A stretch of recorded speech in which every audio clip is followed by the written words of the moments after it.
Okay, we're going to... I think that's an artist statement that you do. even as a curator. Now we're going to the final artist statement, and that's Kate Pendry. She has just got off the train that has been delayed and everything, but she's going on and if you don't know her, she has been a performance artist and she's an actor and a playwright and has done several very interesting things. That's all about, not all about women, but they are confrontational and they are kind of inspired by feminism. So, welcome Kate Pendry.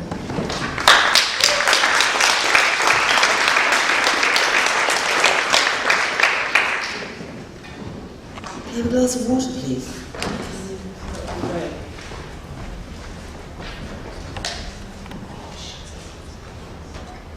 Hi, I feel like a bit of a cuckoo in the nest. I don't have anything with me, and that's not because I'm not prepared. I'm always prepared for the good fight, if you will. It's just I really feel very, very alien in these kind of environments. I'm so sort of chuffed to bits to be asked. I don't know if it's because I'm a woman artist that I always say yes to everything. I'm terrified of being unemployed. I learned at a very early age that security was not mine, was not a given right. I came from what was ostensibly some sort of bohemian background, which sounds all well and good, but it involved a lot of heroin addiction and strange sexual values and free love that ended up being quite abusive and all that jazz, which is fine because I wouldn't change a moment of who I am. This is going to be quite personal. All I can do is send you a postcard from the edge of what is me. I've stopped trying to sum up other people's experiences. I'm at that place of evolution at the moment in who I am. I don't feel any universal truths. This has a great deal to do with the internet, which I regard as actually inherently evil. It's not a democratic force for good, although good things can come from it. I think we really should lose our license to drive that. A lot of very bad things are happening. The way that we think and the way that we... I can't talk about we, I can't talk about us, I can't talk about you, I'm only saying me. But I know that I no longer have the capacity for deep and reflective thought because of the way that I use the internet, for example. And that what happens then is that I no longer feel that there are any universal truths because everything is up for grabs. Everybody can have an opinion, and when everybody has an opinion, there is no truth anymore. You have to carve your own way. And I've always had a problem with feminism. And don't get me wrong, and I use that phrase very, very carefully and controversially. I've always had a problem with feminism because it's an almost instant instinct to jump to a certain conclusion about what that statement means. I have a problem with feminism. My problem is that I don't understand it and I don't feel I belong with it because I wasn't raised with it. I kind of strapped it on late in life. Well over the age of 30, I didn't have any relationship to feminism because there was no women feminists around me when I was growing up in London in the 60s and 70s. Anti-racism was what we were about. Feminism wasn't on the agenda at all. You were anti-racist. It was rock against racism. Everything, all of my art was geared towards not being racist. But my identity as a female was very tortured. Remains so to this day. I have an obligatory eating disorder. I've had that since I was 19 and I'm 47. You deal with it, you know. But that's absolutely a product of the environment in which I was born. Now, I'm not an artist, I'm an actress. I define myself, I identify as an actress, but I am identified as a performance artist. And I think defining our terms is really, really important. When we gather together in this room to discuss women's voices in art, what does that mean? You may have already established what that means. I've just come from a train, so I may have missed the really important stuff. But that's okay. I have to speak as almost as Joe Public in a way. What does it mean? I know for a number of people this seminar is regarded as a gathering of emotional witches who are dangerous and strange, but also to be dismissed and mocked, and that this is regarded as completely irrelevant. I'm playing the devil's advocate. I'm not even playing it. It's just because I always have one foot in that hellhole, which is real life.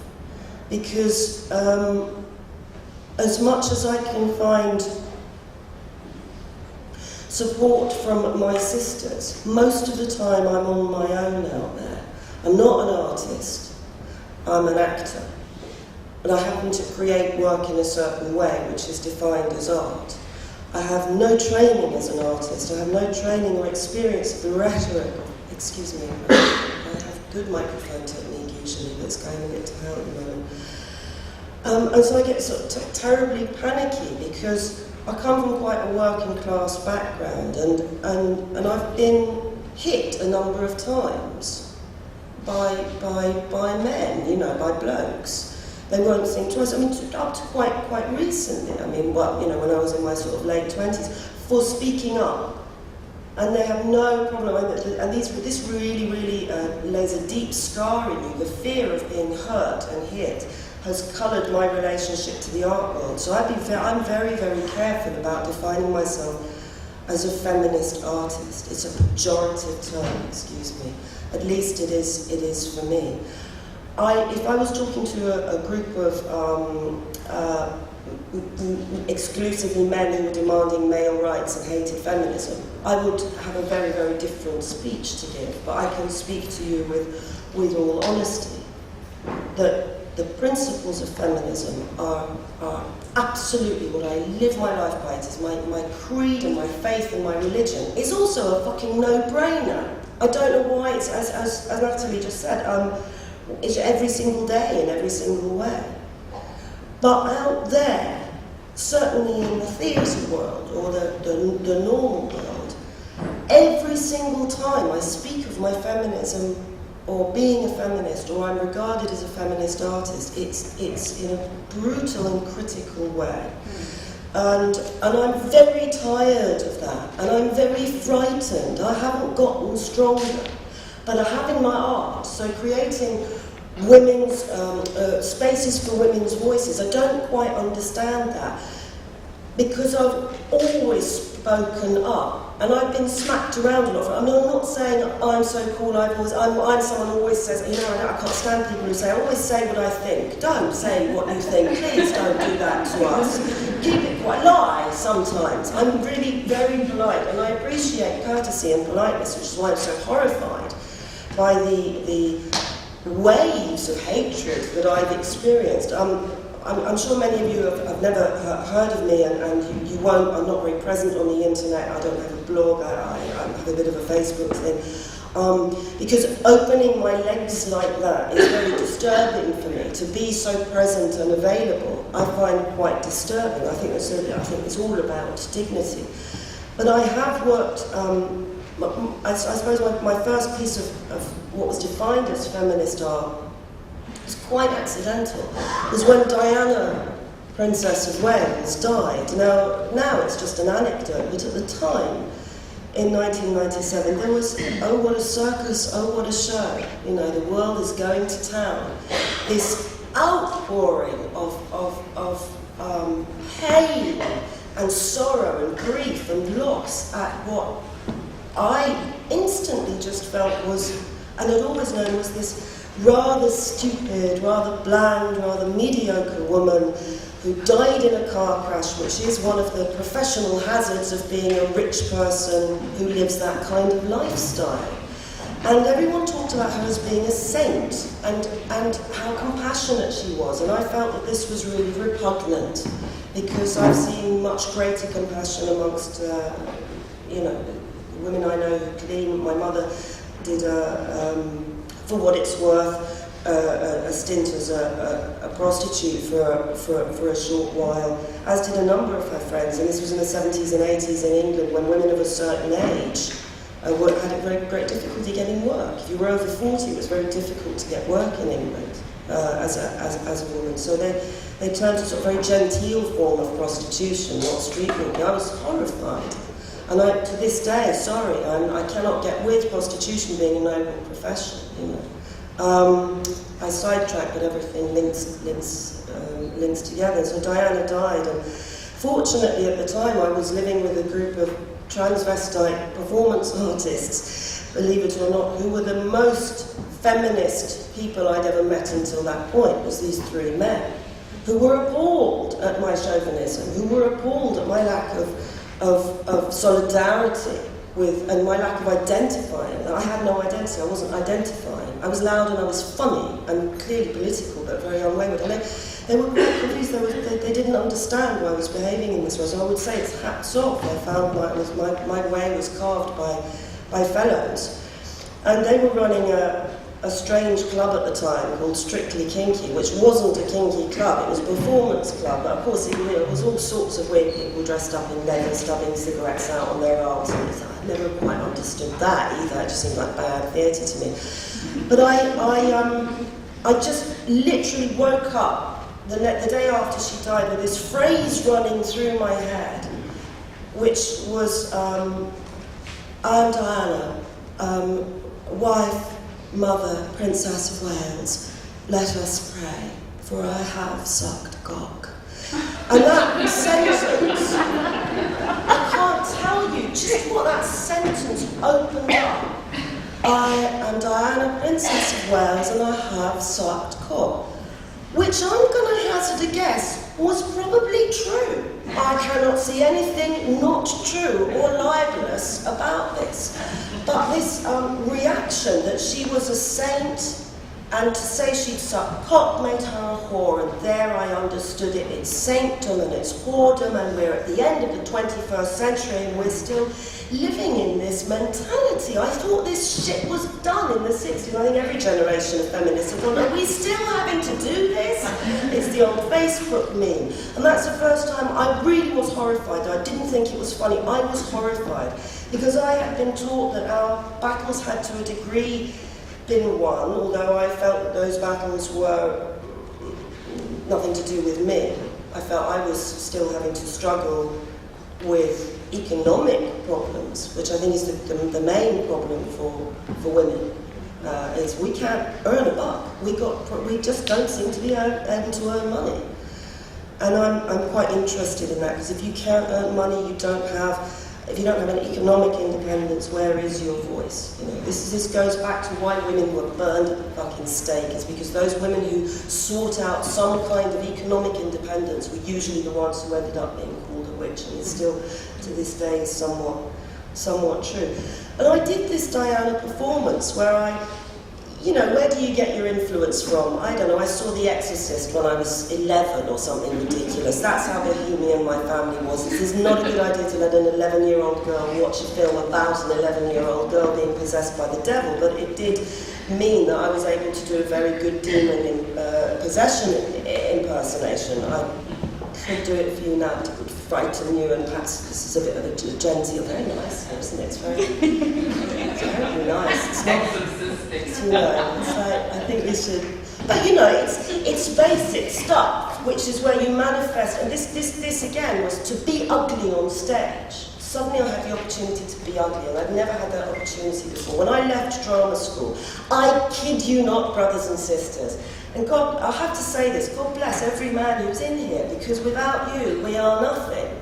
As John Lennon said, the other half of the sky. Don't matter whether it's straight or gay or trans or third. We've got to do this together or we're fucked. And we're going to fuck other people. It's really as simple as that. My feminism is to do with every man I know. I cannot do it alone. And thankfully, the men who are close to me in my life all define themselves as feminists. That's another story. And it was this thing when I left drama school that the women, we were 20 or 30 extremely talented women at this top drama school in England in 1990, and the I have real abandonment issues when people get up and leave in the middle. Am I boring? That's awful. I'm going to go home. You see, there you go. Great example. Would a bloke standing here care, actually? And I really care. I completely assume that I've babbled and I'm not being clear and I'm not being straight, even though I've started to divide my hair in the middle. I've started to give myself a centre parting so that there'll be some symmetry, so that people will listen to me.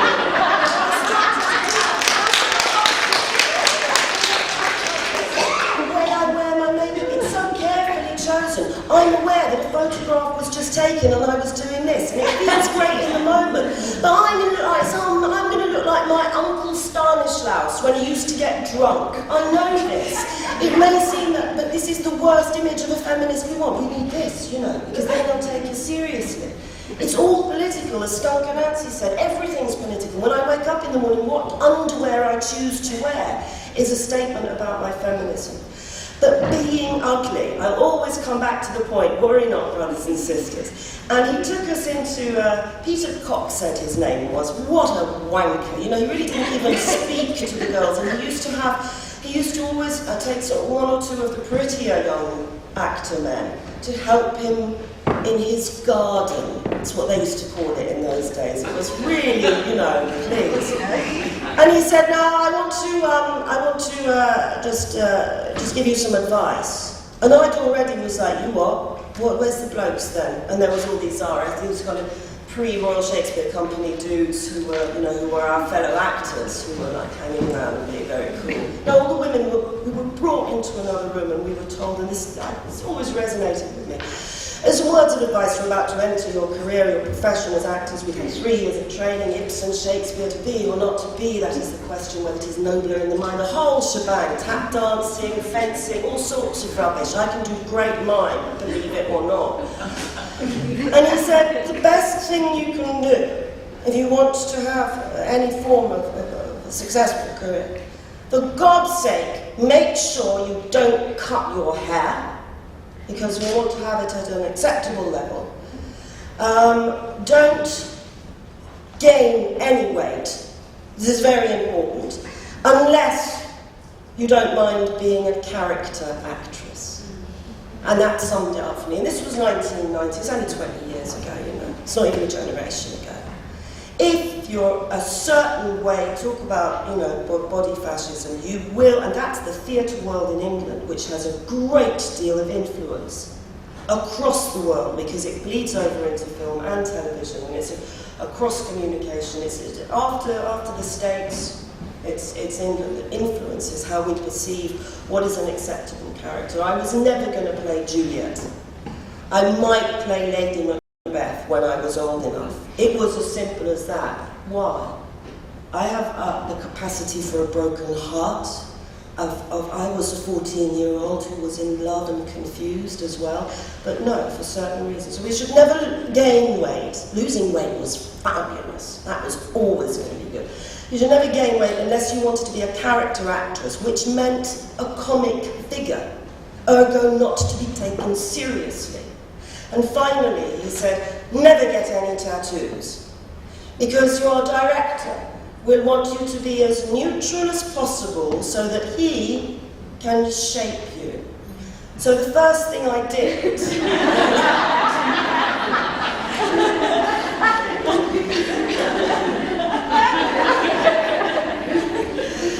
and there's more to come. Yeah.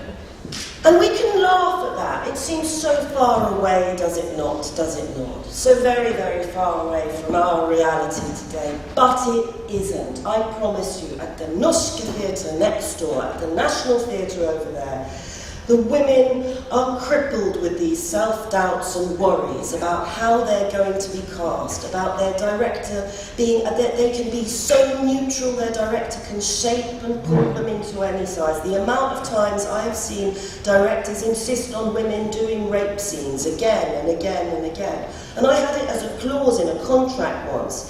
If I do a rape scene with you, you will get twice from me. In one day I will rehearse it. I will never rehearse a rape scene more than twice, and I will have to have a very, very good reason from you of why you think it's relevant to do that.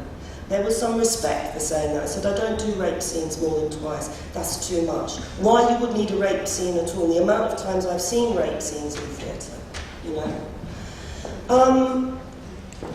I can't really speak about how much time have I got? Oh, go on.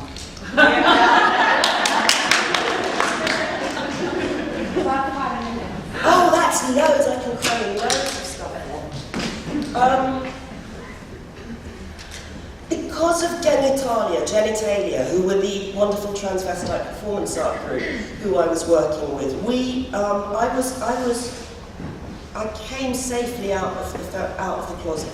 I came safely out of the ideological closet into this wonderful underground environment where I was instantly adored by a group of misfits and dragons who, in this underground club, who were all extremely political, who were politically left-wing and engaged, who were activists, who were demonstrating, physically demonstrating in the streets. These people had grown a pair, you know, men and women, and we never really knew who was a man and a woman at that time. It was very transgendered, actually. This was my experience, and for me, you know, an English girl, even though I was from the gutter, I thought this was very radical. I was, you know, hanging out with gays and trans and trannies, and I liked them. And they seemed very normal and reasonable to me, much more healthy than most of the people that I was meeting.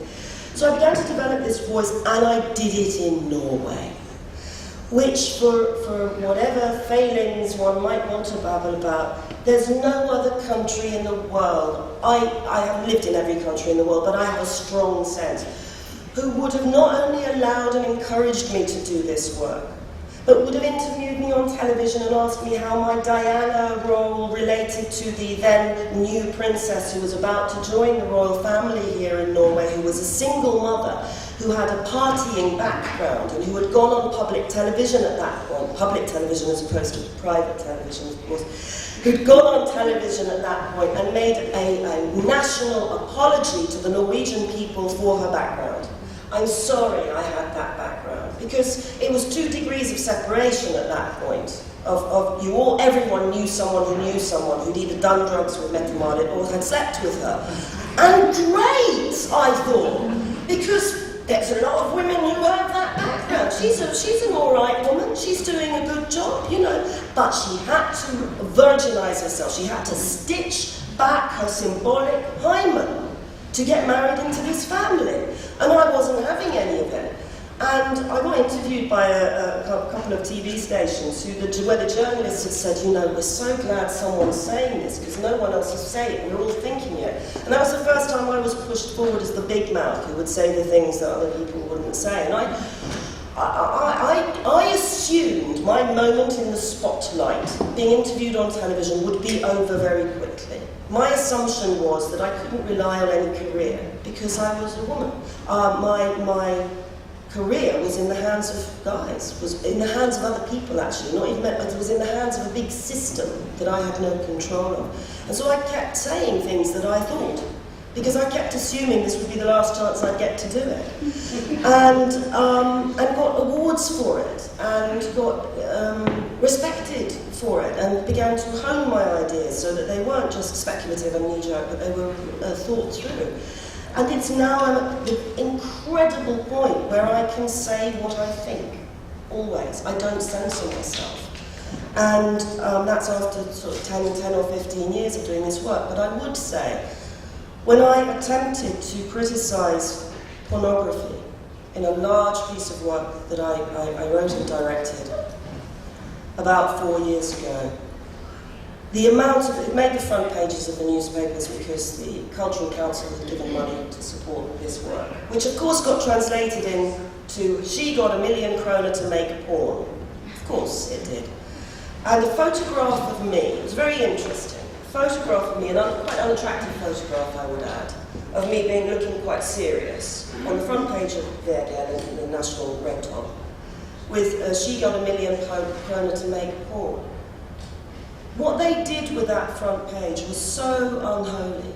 I mean, that is a culture of rape. By putting my face there with that headline, They must have known what would happen to me and what the reaction would be. I don't have management, I live alone, I don't have people who walk me home at night and protect me, I'm not famous, I'm not wealthy, I'm just a woman doing her job. And they did that to me. I will never forgive them for that. It was so foul. And of course what happened was the text messages rolled in and the Facebook messages rolled in and the whole shebang. But I was both, I was a whore. The fact that I wasn't Norwegian, I should go back to where I came from. They even attempted to slap some, racist stuff on me, which is ridiculous. I mean, I'm a British woman with white skin, but no, you're an immigrant, so that was the degree of hatred. But also the death threats, and where I should be killed for what I was doing. Because they had read the article where it was clear that I was criticising pornography, so the strange loop where it's began to eat its tail. They weren't criticising me because I was making pornography. I was being given death threats and rape threats because I was criticising pornography. I was a moral dictator. I was a fascist. I was a Nazi. I was a feminazi. And, I chose selectively which ones of these I reported to the police, because you can't report all of them. And from that moment on, I still haven't quite recovered from it. I was very, very ill from that, because that was a real... I was very aware of the violence that was out there, which ended, women's voices in art. It's so much bigger than art. Come on, ladies and gentlemen. It's voices full stop every day and everywhere. And I do agree that it shouldn't be a one-day agenda. It's without the dignity of true feminism running through like an artery through our society. We're fucked. There is no future. Excuse my foul language, but there's a paucity of words when it comes to this issue. I don't know how many of you attended the 22nd of July trial. For those of you who are not Norwegian, you may be aware that 2 years ago, one of our citizens ran amok and slaughtered 69 young people on an island and killed 8 people in a bomb attack. The ostensible reason was that this was a fight against multiculturalism, that he was an extreme right winger, it was ideological, it was terrorism, and I thought, this is history in the making. My duty as an artist, as an art woman here, is, having read his manifesto, is to go and see what's going on. So I queued up every morning outside the criminal courts for a pass. And all manner of wankers were getting free, had their press passes, and I'd stand there thinking, why does he get to go in there with a press pass? He's got nothing to say. And I thought, right, no one's giving me a press pass, that's fine. I'll stand in queue with the public.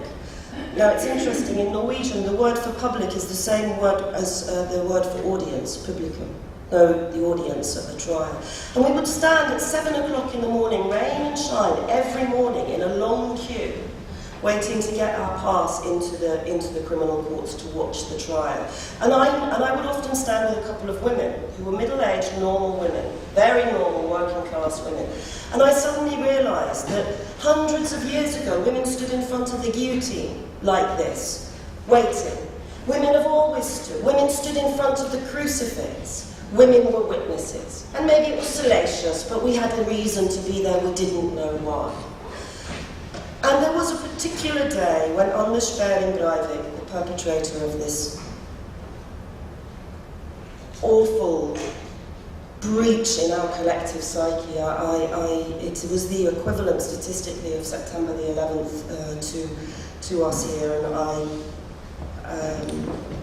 have tattooed it on my skin because I think the consequences of it are so extraordinary. The wound is so deep, and here's why. It was a particular day when he stood up. Such a mediocre man, such a flabby idiot, such a weak intellect, such a fool, a pompous, bloated, awful, evil fool. There is nothing magnificent about this man other than those 3 hours of violence. Nothing at all. His mediocrity is what defines him. And he stood up one day and said, I need to say something. He often did this. Unasked, he was using it as a platform. He said it in Norwegian, but I'll translate it into English because I will never forget it. A lot has been said here today about how much I hate women. No one had really said it, and they should have, because he does. He mentions feminism more negatively in that 1,800-page manifesto than he does Muslims. Interesting, because I've gone through it and counted it. Seriously, sometimes it pays to be a bit autistic. A lot has been said about how much I hate women. I don't hate women. I love women. Jeg elsker kvinner. I hate feminists. And nobody fucking commented. Nobody stood up and threw anything at him.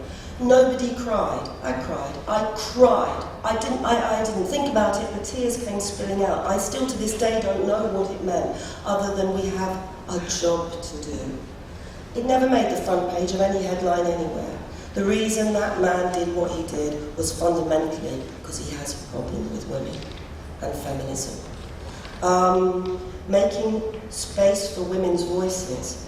Who's making the spaces? I may be repeating something that my sisters and colleagues have said already today. Forgive me if I do so, but some things are worth repeating probably, or remixing at least. It's the old adage. We have to elbow the space. We have to take it.